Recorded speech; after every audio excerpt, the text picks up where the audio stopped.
So today we're in chapter 4 of Proverbs in our Maxwell Leadership Study Bible.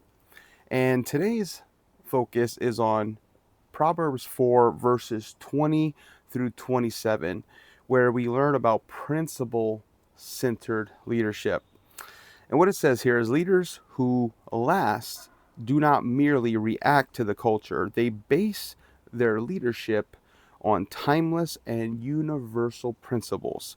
They remain relevant because they marry cultural context to timeless truths. So you got the cultural context, you got timeless truths, and you put them together. And as a leader, you have the discernment to know when to pivot from one to the other, as well as when to lead, when to follow, and how to make sure you're just influencing the most people with that servant leadership mindset that wants to add value to people.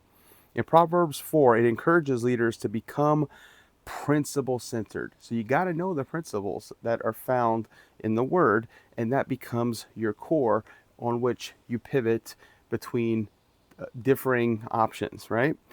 Um, Verses 20 through 27 teach us that God's principles give us three crucial tools. They are a guide to help us stay on the right path. They are a guard. They keep our hearts and bodies protected. And they are a gauge. They enable us to evaluate where we are. And these principles, they build our character, direct our decisions, and correct our lifestyles.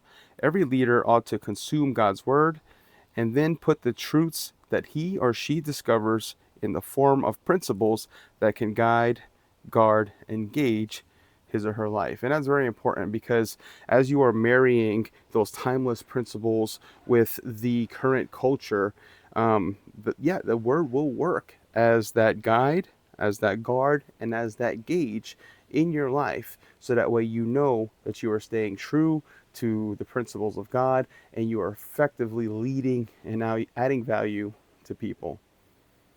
Thank you so much for listening. I hope this added value to you today. Have a blessed day.